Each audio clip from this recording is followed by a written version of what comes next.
Be grateful for every season and enjoy the journey. It's a marathon, not a sprint. If you look at my career, it's not all that impressive. 12 jobs in 30 years. That's an average of 2.5 years at each job.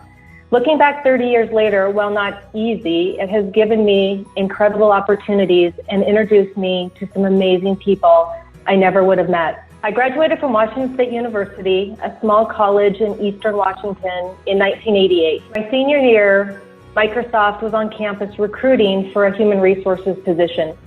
I was graduating with a Bachelor of Arts degree in business with minors in economics and psychology. I ended up getting the golden ticket to fly to Redmond for an interview.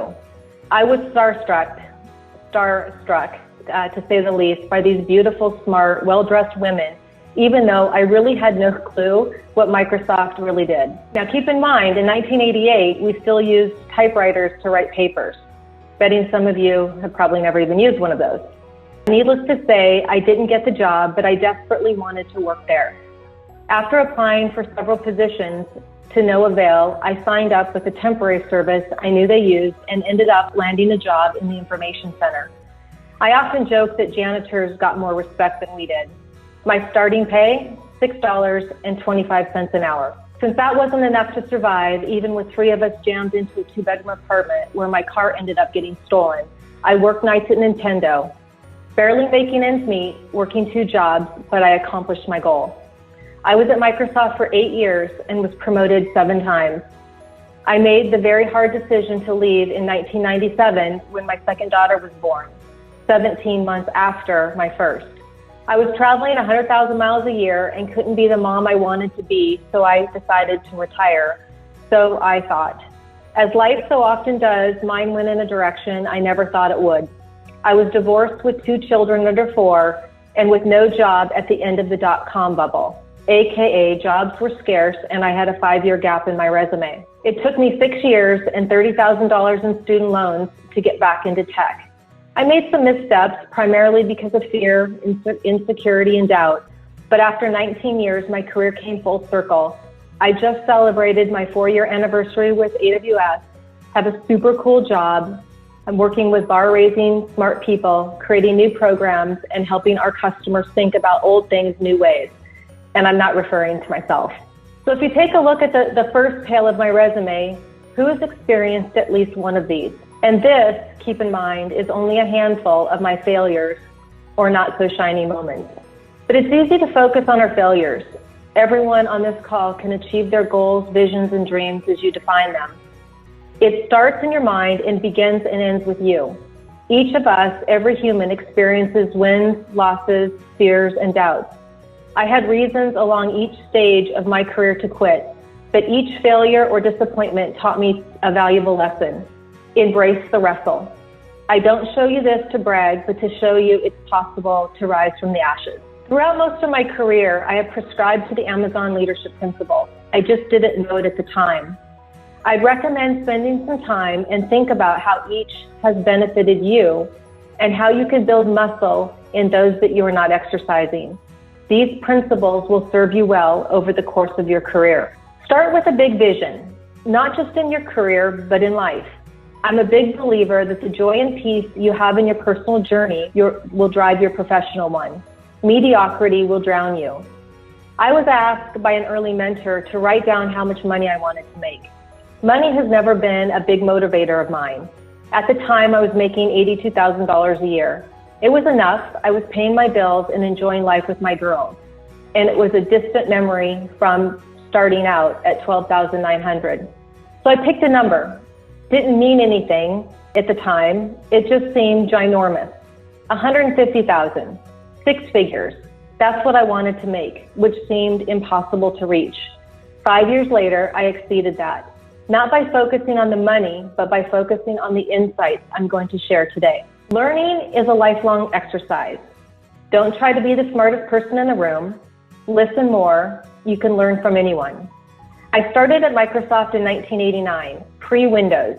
When we launched Microsoft Explorer, I couldn't wrap my head around what the World Wide Web was and how people would use it. Sounds kind of crazy now. My first issue cell phone was in a bag. The internet and cloud essentially did not exist. I've sold in all kinds of industries I knew nothing about when I started. I got the job because I could deliver results, but I delivered results because I became the student of the product and industry I was working. I also believed and was passionate about what I was doing. I sought out people who were smarter and more experienced, listened and watched. If I had not embraced learning as a lifelong course, my career would have looked very much different. I've had the fortune to do business with some really, really great people. I still keep in touch with people I worked with 14 years ago at Dun & Bradstreet. I've always been willing to give first, be transparent, and be customer obsessed. If you do the right thing, you're honest and genuine, results will follow. Don't be afraid to give first, the information, the report, just because you ran across something in your research.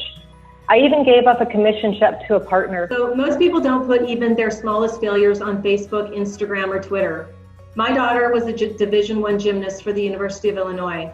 I posted videos of beautiful vault and beam routines for the world to see, of the day she got her Letterman jacket and received academic All Big Ten recognition. I reveled in the congratulations, the wows, and she's so awesome. What most didn't see was the impact 3 surgeries, anxiety, and insecurity had that nearly caused her to quit. As women, we tend to struggle more with fear, insecurity, and doubt. But doesn't everyone, some just are better at concealing it? Why did she get that promotion and I didn't? Why is he getting so much praise from the boss and I'm not? Why was I not selected to be part of the team?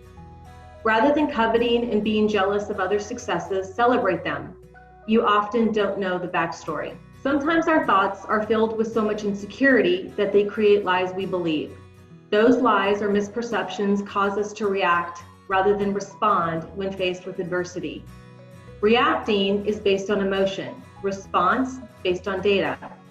Always dive deeper, peel back the layers of pretense, seek to understand, be open to having your mind changed. There are so many times I wish I hadn't sent that email or made that assumption. Reacting too quickly has never turned out well for me. We also bring our mindsets and insecurities into other relationships. It creates conscious and unconscious conflict, and unnecessarily conflict. There was a gal I worked with that supported me, like a sales data analytics analyst. We did not get along. I fully recognize I'm not everybody's cup of tea. I'm loud, passionate, little ADD, and see the world in pictures and possibilities. She was more pragmatic, a little on the glass half empty side, and not all that fun. Since we had to work together, there was eventually an intervention. My boss basically said, you two either get along or there's the door.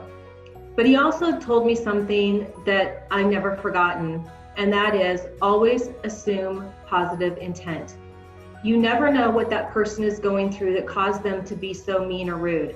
Maybe they're going through a divorce, just got a bad medical diagnosis, have a child at home they're frustrated with, or aren't sure how they're going to make their next mortgage payment. Give people the benefit of the doubt. We also need people who compliment us. Be honest about your strengths and weaknesses. I'm really good at business development and relationship building, but I'm terrible at numbers and tracking details.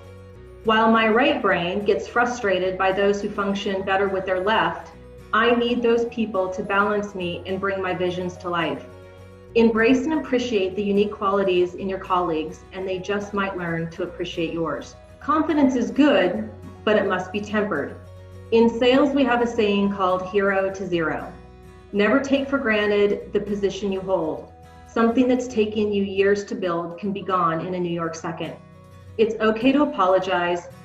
I recently told someone I was sorry for being an asshole. Many of us are people pleasers. We have the gift to juggle a lot at one time. Employee, mother, wife, daughter, friend. We say yes sometimes simply because we fear rejection or we want to be liked. What if you get asked to go out for a drink alone with your boss, even though it just doesn't feel right?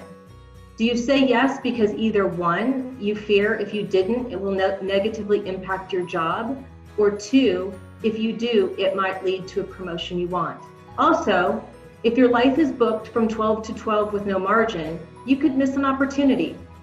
I decided last year to accept a meeting in New York on my birthday, away from personal friends and family. I planned to take myself out to a nice dinner and enjoy a Broadway show. I was sitting in our room working with someone asked me what I was doing that evening. I told them it was my birthday and I was going to enjoy dinner and a show. They asked if I'd like to go see a Knicks game in a Madison Square Garden suite. With who, I asked, like it really mattered. I didn't know these people, but said yeah, and ended up meeting some new work friends that I shared several more outings with. That was a good yes. But not all deals or engagements are good. Invest time and energy, but use your "are right" a lot to make hard decisions. You and your time are valuable. Trust isn't given, it's earned by consistently doing the right thing, not just when it serves you. Strive to become a resource that people know, trust, and link to. This takes time and commitment. One of the biggest ways we can lose trust is when we talk crap about our colleagues and customers. I'm not proud to say, but I've gotten caught in this and really have to be intentional about both my words and my thoughts. As you build your network, be careful who you dismiss and who you invite in. Title isn't always an indication of influence. Let me tell you a story. I was an account manager who had been working on a big sales opportunity. My manager had recently hired a new account manager that I hadn't been introduced to. During a team meeting, said new account manager presented an overview of his deals, and to my surprise, my big opportunity showed up. Needless to say, I was pissed, and my anger squarely was targeted at him. I assumed he intentionally poached my account. Long story, very short, when he and I finally talked, I learned that my manager had given him the account without telling me. He had no idea. He felt super bad and turned out to be a super nice guy that 12 years later, we still stay in touch. He introduced me to someone in his network he thought I should know and would like. She was just another account manager like me, couldn't really do anything for me, but I agreed to have coffee with her. She turned out to be super cool, and we became friends. Fast forward several years, and I made a very, very bad career move, believing an entrepreneur that knew firsthand of my sales accomplishments was going to make me VP of sales. I ended up getting fired. Now note, I should have quit months before, but fear, stubbornness, and believing my customer wins at this company were enough. I asked this person for help. I felt like a failure and was pretty much ready to hang up my tech career. She introduced me to a very good friend of hers who was the VP of HR at a hardware distributor. This lovely woman agreed to meet with me. I showed her my resume and told her my very sad story. After giving me a tongue lashing, she spent the next 10 minutes building me up and suggested I apply for an open cloud job, telling me it was very competitive, but that I should consider it. I'm pretty sure she had something to do with me getting the interview. I got the job, albeit knew nothing about cloud, and embarrassed to say, didn't even know who AWS was at the time. 2 years later, after starting that job, without even looking, AWS approached me and offered me a job in Seattle. 4 years later, I'm still here and have the super cool opportunity to tell this story. So what's the lesson? If you react and fail to assume positive intent, forgive, and do better next time. Say yes to an opportunity to meet somebody new. Be yourself. Listen, ask questions about them, like what does success look like? How can I help you? Stay in touch, but not to game the network, but because you genuinely care and are interested in others, and then pay it forward. There are plenty of people who will try to tear you down, cut you off, and even destroy you. You'll get a lot of advice, but be thoughtful and intentional on what you choose to act on. Look at the data. What does it tell you? Emotions and feelings are fickle and will lie and deceive. Surround yourself with people you trust who will shoot straight, even if you don't like it. Surround yourself with dreamers and believers and those that see something bigger. They will fill the cup others are trying to empty. The main difference between leaders and managers is that leaders have people follow them, while managers have people who work for them. To be successful, you need to be both a strong leader and manager to get your team on board to follow you towards your vision of success. You can lead without being a manager. You can manage without being a leader. I have been managed by many and led by few. choose to be a leader, and help others along the way. I had a boss who was a drunk I found under his desk one morning. Yep, you heard that right. When I told the story to my daughter, she was like, what? I'm like, no, you heard that right. I literally found my boss under his desk passed out one morning. Another one took my strategy plan and presented it as her own. I reported to an owner who kept a $4,000 commission check, then fired me, and then sued me when I went to a similar company. I've been propositioned by my boss, forced out of a role because my boss hired a longtime personal friend, and been accused of things I didn't do. But keep showing up. Mourn the loss or injustice, but rise above and never pay injustice for injustice. In high school, I was a bit of a rebel. And one weekend, a friend and I decided to climb this abstract metal art structure. Now, don't judge me, it totally looked like it should be climbed. A plaque at the top read, "Transcend the bullshit." It always stuck with me. It always made a really big impact on me. Keep doing the right thing. Stay the course, but know when enough is enough, and don't be afraid to walk away. Have enough confidence to know you will land on your feet. I nearly quit a year after I joined AWS. I kept showing up. I was honest with myself. I drew necessary lines and took charge of my career. I found a team and leaders who have let me soar. I'm finally starting to take my own advice. Through all of this, you have to take care of yourself. Recharge and rewind. I was always afraid to shut things off because I thought I'd miss something or someone would take something away from me. I operated in total fear and insecurity. I've learned over the years I'm a better version of me, a better employee, teammate, mom, and friend when I spend time doing things I love with people I care about. Learn and be curious. Try something new. Take a risk. So what would I tell my 23-year-old self? There are no shortcuts. Embrace the journey. Don't be afraid of the arena, and dare greatly. Darren, back to you. Thank you. That was awesome. Very, very inspiring. That was super interesting to listen to. How do you choose between staying in a job and working towards the promotion and switching for jobs for the unknown? A lot of it's your gut, honestly. You got to look at the indicators around you and be honest with both your ability to accomplish the job, right? That you've got the skills to do the job, but probably more important is, do you have the support of your manager? I've had several jobs where I was qualified for the promotion, but I didn't have the support of my manager because, quite honestly, I failed to manage up. I'm not very good at that. I had to make a decision. Did I really want the promotion, or did I enjoy the job? Because there's always a risk, and this is the bad decision that I told you I made when I went to work for that entrepreneur, is I chased a title and I chased a position. I had a really good thing going and I chased ego, and it wasn't the right thing to do. You got to kind of weigh both sides, be super honest with yourself, and make sure you're running to something and not away from something. Everyone's pretty much just writing, I don't know if you could see it, but everyone's writing amazing speech, amazing person. Would you advise taking the AWS certification? It depends, right? So I have an open position right now, and I'm getting a lot of pings from my network of people saying that they want to work for AWS. If you want to work for AWS in, actually, let's say a sales role or business development, there's an AWS Cloud Practitioner cert.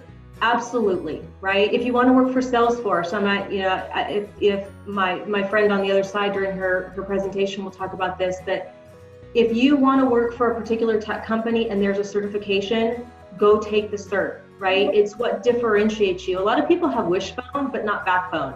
And this is what I'm telling people that are reaching out to me, is that if you want to work for AWS in a sales capacity, go get your cloud practitioner role. If you want to work for AWS in a solution architect role, go get your associate solution cert. So yeah, absolutely. Any opportunity that you have to take courses that are going to upskill you, even in peripheral, fields, becoming better at numbers, taking sales classes, taking what other classes that are just going to hone your skills, I always recommend that. I just had a quick question as well for myself. So obviously you went through a lot of different scenarios with finding your boss drunk and all the other crazy scenarios that you described. And I know you mentioned a few different ways of overcoming that and getting past that. But in your opinion, what would you say was like the single hardest aspect of really pushing past that and staying in the game, I guess? You know, I always struggled with the injustice, right? This whole thing, life's not fair, like it's not fair, right? And this idea of being misunderstood. And this is where you gotta dig deep. And I even tell my girls now, both my girls are in their 20s, is that so often we want to quit, right? It's like, this isn't right. It's not fair. Like, this sucks. But at the end of the day, for me, at the time, I was a single parent. I had responsibilities. And so I needed the income. So I had to dig super deep and say, all right, what's my role in this? And there were times that I played no role. I had nothing to do with it. There were other times that I poked the bear a little bit, right? I was kind of a jerk. So you got to be honest with yourself and say, all right, if I am in a bad environment, and I've actually had jobs, guys, where I was physically sick. It was such a toxic environment, like no joke. I went and saw my doctor and she's like, what's wrong with you? And I'm like, nothing, there's nothing wrong with me. And at that point, you got to say, all right, then I need to take my career in my own hands and I need to go start looking. And that's when you draw the line. So a lot of it just comes from being super honest with yourself and saying, don't operate in fear, know what your responsibilities are, but then you gotta take control of your career. The cool thing about AWS is that there's so much opportunities that if you find yourself in a bad situation, you can take control of your career and go find something else. But it all feeds on, your character, and did you do the right things, both in the good times and in the adversity. Sylvia asked, my manager has been fired 3 months ago and I'm doing mine and his job since then, but I haven't been promoted. What would you suggest for me to do? Stay the course, keep doing it, because you're gonna show your value by continuing to do the work and being there for your colleagues, and then for we call it at AWS your skip, right? So you're filling an important gap. And if you're only doing it to get a promotion, that's gonna show through, right? But if you're doing it and you continue to do a good job and just take it on like a boss, like a champ, right? And just step in with that confidence that you've got it, the promotion should come. Even if it doesn't, that it will be on your resume and something that you're going to be able to tell others that you did, during your next opportunity. If I want to work at somewhere like AWS as an engineer, is it crucial to have a relevant computer science bachelor's or master's degree? So AWS requires a degree, but I know many examples of people with degrees that didn't match the role that they were in. I think for someone like you, if you don't have a computer science degree, go take the certs, right? Regardless of what your degree is, you can sign up for an A Cloud Guru or a plethora of other courses out there that you can go get your skill, regardless of what your degree. And that's going to show a whole lot more initiative than what you may have done several years ago as far as getting your degree. So I would focus on, if AWS is the direction you want to go, then I think the other piece of advice is be a specialist, not a generalist, right? There's a lot of generalists out there, but the degree that which you can find your specialty and really hone that skill, that will also differentiate you from others as well. And then study the leadership principles. For all of you that want to work for AWS, the leadership principles truly are something that AWS follows. It's not just a bunch of words on a screen. It's what many of us live by. So, take your resume and apply your experience against those leadership principles, identify your gaps, and then begin your journey to start filling in those gaps so that you can tell your story. Thank you so much, Tara. That was fantastic. I will pass it on over to Maria. Thank you, Tara, for that awesome message. It was very important here. It kind of is a good lead in to some of the things that I'm going to talk about in how I got to where I am today. This is a joke. So anyone that's experienced Salesforce presentations, and I'm a Salesforce consultant, they have a forward-looking statement that they like to talk about, not making any decisions on product choices based on the information you're going to hear in this presentation. So I thought, how awesome would it be for a Salesforce consultant to kind of bring this to the table? I'm not going to be selling you Salesforce products today. I'm going to be talking a little bit about my career in Salesforce, but I thought it would be funny to add this there because it's a normal thing that we do in the industry. So what are we going to chit chat about today? I'm going to talk a little bit about me and my experience and career, and then I'm going to talk about some facts that I thought were interesting about women in IT.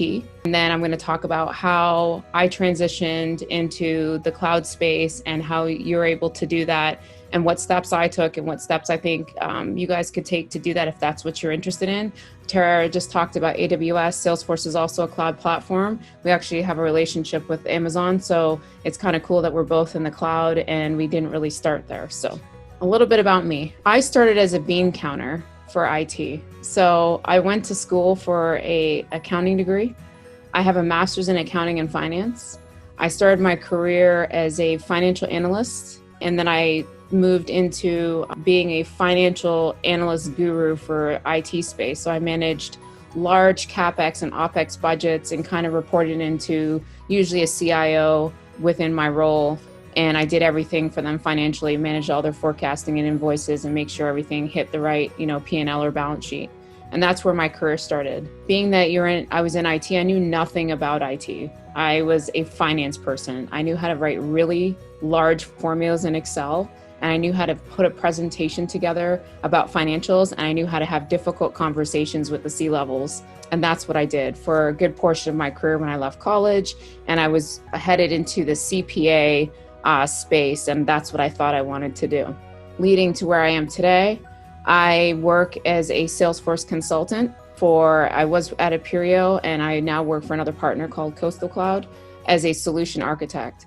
So as a solution architect, I will talk to a client or a potential client, and I will design their entire architecture or solve all their business issues leveraging Salesforce. And it can be anywhere from, $500,000 project to $100 million project that spans years and years and years on implementation. And I will actually design the solution and then staff it and then hand it off to a delivery team to actually execute the delivery of that solution that I designed with them. And it could integrate. It doesn't just mean Salesforce. It could integrate with something like Amazon, IoT. It spans all these different platforms. So imagine going from an accounting person, and that's my dog drinking in the background, so I'm sorry. Imagine going from being an accounting person that all you understand is how to balance your numbers to implementing large or designing large programs for some large companies. What the point of what Tara is saying and what I'm saying is that anyone can do it. You just have to have the aptitude to get there. So as you can see, I started using Salesforce in 2005 as an end user, and that was because of my job in accounting and doing forecasting. Quickly, I learned Salesforce was pretty cool and that there was a lot going on here that I'd like to uncover and get into. So I'm going to talk a little bit about that. So one of the interesting things is women in tech, and there's not so much fun facts. And the whole point of this conversation is these facts are always going to be here, right? There's always going to be inequalities. There's always going to be challenges. Like Tara said, life is not fair. But do you have to take that and let it hold you back? I personally did not do that. I try to create my own opportunities, and that's what I do every day. Is I think about how can I be better at what I do? How can I bring more to the table? How can I create my own opportunities? How can I? Not the fact that, I'm a person of color, I'm a female, and I'm in the IT sector, and that's controlled by men. So there's a lot of things that I could go and say, like, I can't do this, and allow that to hold me back. But I rose above that. And I like to look at these facts. And this is actually encouraging for me to say that I'm one woman that is not in these statistics. And that means any one of us could be that. And as each of us start to think that way, these statistics start to change because we start taking control of our career, as Tara just talked about. So the employment gap. Women hold 25% of the computing jobs, although more women are going to school and graduating with STEM type degrees and engineering type degrees. The education gap, women have been on the upward trend in getting, like I said, STEM degrees and catching up with our male counterparts. However, we're still underrepresented in the IT space. The retention gap, 38% of women who majored in computer science are working in the field compared to 53% of men. Only 24% of women with an engineering degree still work in engineering compared to 30% of men. Workplace culture gap. Gender-related discrimination against women, male-dominated workplaces pay less attention to gender diversity by 43% and cause women to feel a need to prove themselves all the time or some of the time at 79%. which means a reduction in confidence. And you've heard that through Tara's speaking, and I'm also going to speak about that too. Startup and entrepreneurial gap. 1 in 4 startups have a female founder. 37% of them have at least one woman on the board, and 53% have one woman in an executive position. It is also harder for women startups to receive funding. Compensation gap. Women earn 87% of what men earn in IT computing jobs. And the management gap. 54% of men said it was likely that they'd be promoted to an executive management position in their company. Meanwhile, only 25% of the women said the same thing, and they noted the lack of support, confidence, and mentorship. All of things that you heard that Tara just talked about. Where does all that come into positioning yourself to move your career to that next level when you have all of these things that I just read to you that could be holding you back? Every one of these things I did, and every one of these things I think Tara touched on in her space, right? In how her career was positioned, right? So how do you start and build your career in the cloud? And this doesn't just mean in AWS or Salesforce or some type of technology. Just in general, these principles are the same. Each one of these points I personally did, and I'll talk a little bit about those in my personal walk to get to where I am, from being like I said, an accounting or a finance person to being a solution architect, designing some multi-million-dollar implementations and some large programs that are pretty sophisticated in how they work together. So what happened to me when I was in finance was I had a situation that happened where I had to assess my current situation. And what happened was I made it all the way up to the director. So my goal was I'm going to get my CPA. I had all my things in order, went to school, got my undergrad, got my master's, got the application, got approved to write the CPA, started studying, doing the Becker exam. And then I got this position to be a director of finance with a company. And I had a financial analyst that reported to me and business analyst that wrote reports. And because I had an IT background, I kind of owned some of that IT stuff, but I really wasn't an IT person. I was still a finance person. And then all of a sudden I started seeing trends in the financials that said this company was going to go belly up. And some of the things that they were doing, what did not make me comfortable, being that I was in the position of going to write my CPA. Because what happens is if you write your CPA and they sell the business and they're doing something that is not exactly legal, and they decide to open those books and audit those, 5 years from now, I could be a CPA at another company and I could lose my designation. One of the things they were doing wasn't exactly legal. So I decided to speak up.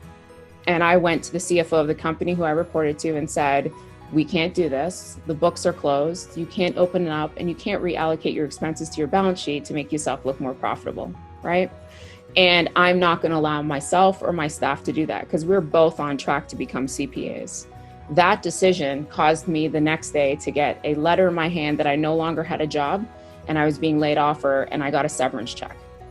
That severance check was really just being like, okay, we're going to give you a bunch of money just to hopefully keep you quiet, because I decided to speak out. And at the time, and honestly, my boss was a male, right? So that's what happened to me. At that moment in time, I went from having a really high paying job to nothing. I had a house, I had a car, I didn't have children, but I still had enough expenses that I was terrified. I'd never been without a job in my entire life. And now I have no job because I did the right thing for me and my staff. So I had to assess my situation. I knew that I had a skill in accounting. I knew that I knew some stuff about IT. I knew that I'd been involved with IT and I had friends in places from IT.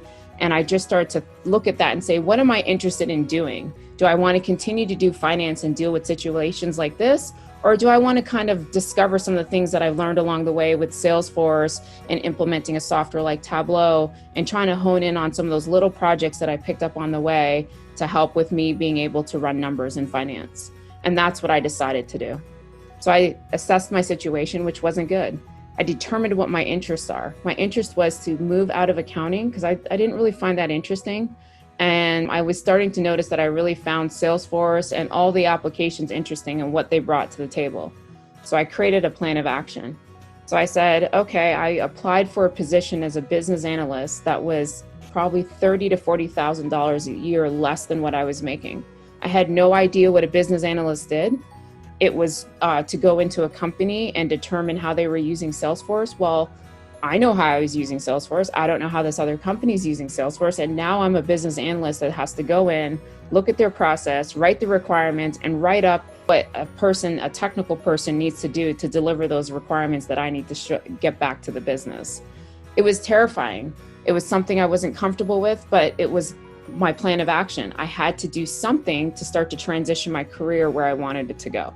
So as I took on that job and was making a lot less money, I had to my lifestyle changed, everything changed about who I was as a person. I had to dig deep and I started to level up. And when I say level up, I'm a gamer, so that's why he's level up. Level up means what are my experience gaps? What am I struggling to talk about in a room? And I started to read. At the time, Salesforce Trailhead didn't exist. And every time I went into a room and I was in a position where I didn't understand what I was supposed to do, or I felt uncomfortable with the task that I was given, I was a Google master. I learned how to search and I learned how to read and understand what I was looking for and turn that into a reality where I felt comfortable talking about it, and in many cases doing the work myself. At the time, it was Salesforce help files, which are terrible. And this was all before they had the awesome platform called Trailhead to learn how to do this stuff. So I started to level up. I started to take on projects that were not part of my responsibility, because I wanted to gain that experience or fill in those gaps that I felt that I had as I was looking at my plan and I was trying to fill that experience in. So whatever I could learn, whatever books I could learn, who I could talk to, who could mentor me, I started to figure that out pretty quick to help me to level up and head in the direction where I wanted my career to go. The next thing I did was, outside of work, I started to volunteer. In Salesforce, there's a lot of companies like startups or nonprofits that can't afford a consultant like myself or to pay a consultant to do an implementation. And I started to figure that out and saying, okay, well, maybe on the weekends, I could go and do a couple hours here and help them set up this piece of their Salesforce org.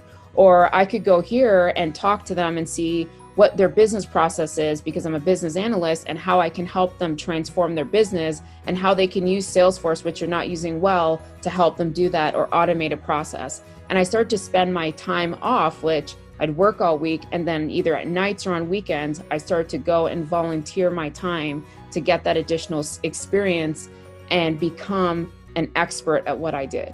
So was I working a lot? I still work a lot, right? That never stops. But at the time, that was a necessary steps that I had to take to change my career, to change my path, and make sure that everyone in the room felt comfortable that I knew what I was doing.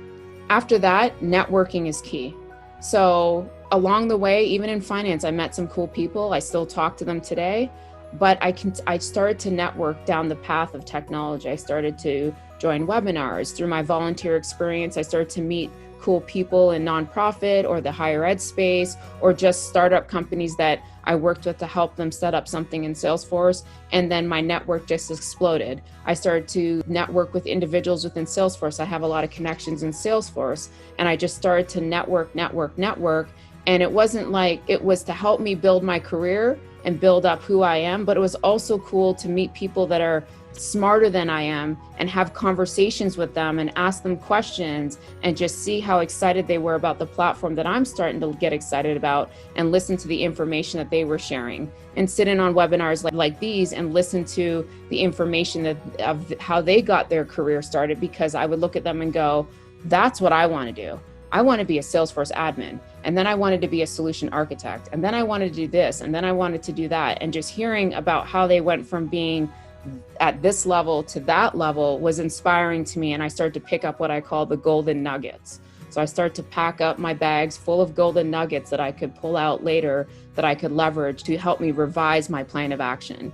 So your plan of action never stays the same, right? So even my plan of action now, even though I'm a solution architect, I have a plan of action that I continue to revise, because there's stuff that I continue to need to do to enhance my career, to fill in gaps in my experience. One of the biggest things that helped me along the way was, don't be afraid to take on something you're uncomfortable with, right?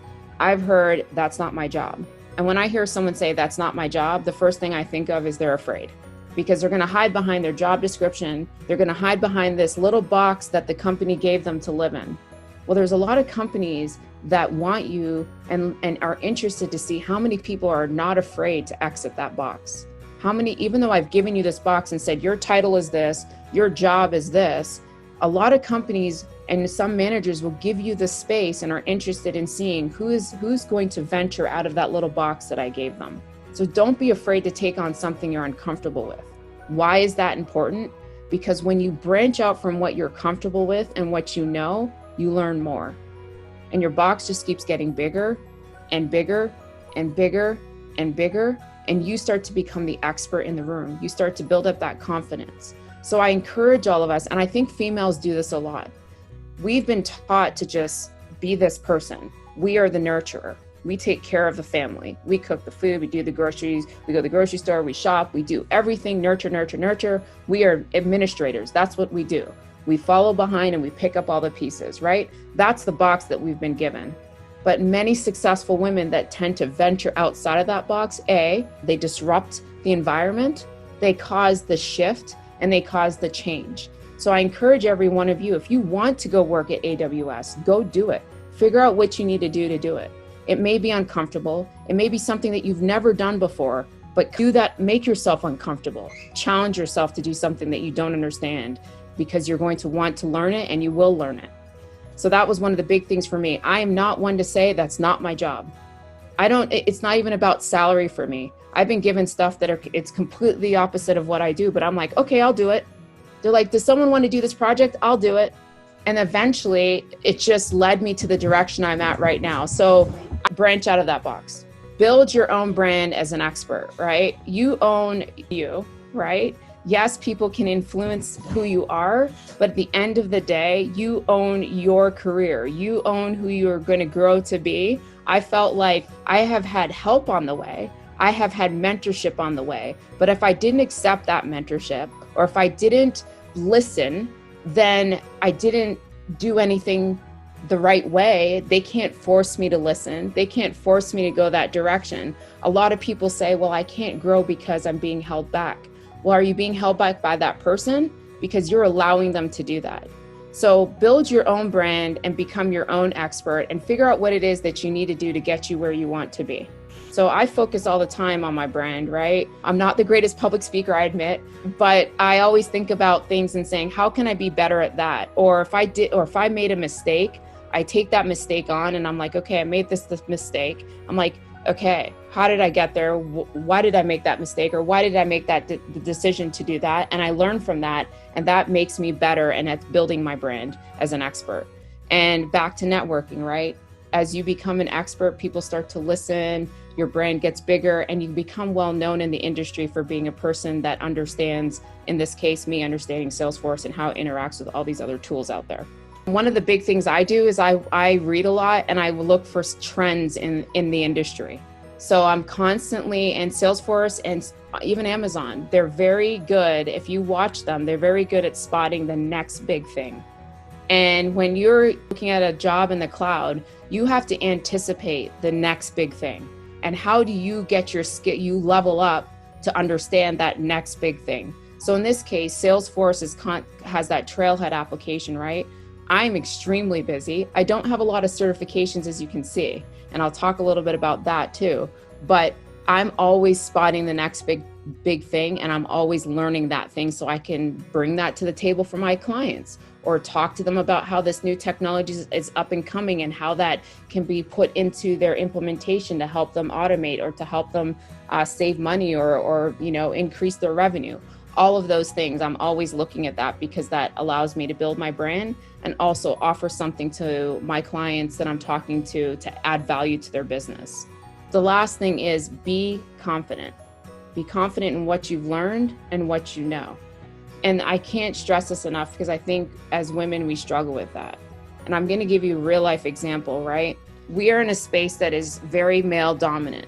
And when I started my career in IT, I remember walking into a room and I remember sitting at the table and being one of the only females in the room and having to speak up and feel confident about what I'm saying. And I was just entering the IT career.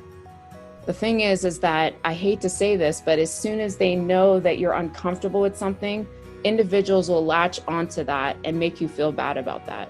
And I say to be confident, even if you don't completely know something or you don't feel completely comfortable with it, but you know enough to answer the question, or you know enough to have a serious dialogue about it, express whatever you know with the highest amount of confidence that you can that's possible. And that allows you, the people in the room start to say, okay, she understands this concept, and they start to listen more, and they start to have a lot more respect for you. So confidence is a huge thing. So in my career, I don't have a lot of certifications. There's a lot of solution architects that are at Salesforce that are, 14X certified. Where I was the only solution architect on my team that was female. Every other solution architect on the team that I worked on was male. By the end of that, at the highest level in that company, I was known to be one of the best solution architects on the team, and I had the least amount of certifications. One, certifications take a lot of time, but at the end of the day, that doesn't mean I wasn't leveling up. Because I'm not Sales Cloud certified doesn't mean I haven't done a Sales Cloud implementation, I wasn't leveling up, and I didn't do the trailhead. I've done all of those things. I may not have sat and wrote the exam, but when I walk into a room, I talk about that with confidence because I know it. I've done it. I've seen it. Just because I don't have it on paper doesn't mean I don't have the experience doing it. And it's the confidence that came out of my mouth that people started to attach themselves to versus the number of certifications that I could put up on a board and say, I have these number of certifications. So being in a male industry, there wasn't a deal that these guys didn't bring me on. And guess what? They had a lot more certifications, but guess what? I was the expert because I actually did it. I was on many deals. I was on some really high deals that had multiple solution architects and came in, and actually I was the one the customer wanted to talk to all the time because they attached themselves to me as being the expert to help them solve their problem. And all that happened because I was confident. I sat on a call with them. I asked them the right questions. I answered their questions with confidence. And they're like, this is the person that I want to deal with. This is how you build your career in the cloud. And we say in the cloud, but it's not cloud specific, right? It's just the things that you have to do to build your career or to transition or to create opportunities for yourself, because some people will create opportunities for you, others will not. And you have to be able to create those for yourself. That's essentially what I wanted to share today. Thank you so much for that. That was fantastic. I have a few questions while you were speaking. How did you find and identify your key interests, and what steps did you take to turn those interests into a career change? So the first time back in 2005, I was just out of school pretty much. And I actually am Canadian, so I moved to the US too. And they brought in a tool called Salesforce. So Salesforce started in 1999. So think of 2005, how small Salesforce really is to the giant that it is now. I found my interest at that point because I was like, I always have to submit an IT ticket for someone to give me information so that I can do my reporting, so that I can do my job. And then they said, hey, look at this cool tool, everyone use it. I logged in there and I'm like, holy, I can actually write my reports as a business user. I'm like, I need to understand this tool. So then I started to work with the admins, and I started to figure out that my interest was in figuring out how to use this tool better and become a power user. And that's where my interest came, is like figuring out Salesforce. Once I started to do that, I started to latch on to any project that Salesforce was going to be tied to. And then the first project that they realized when I expressed an interest, and I wasn't one of those people that hated change, was I said they wanted to, at the time it was a company called Alfresco, and they wanted to do an integration between Salesforce and Alfresco. Now, an accounting person doing an integration, that's crazy. But I raised my hand to do that project.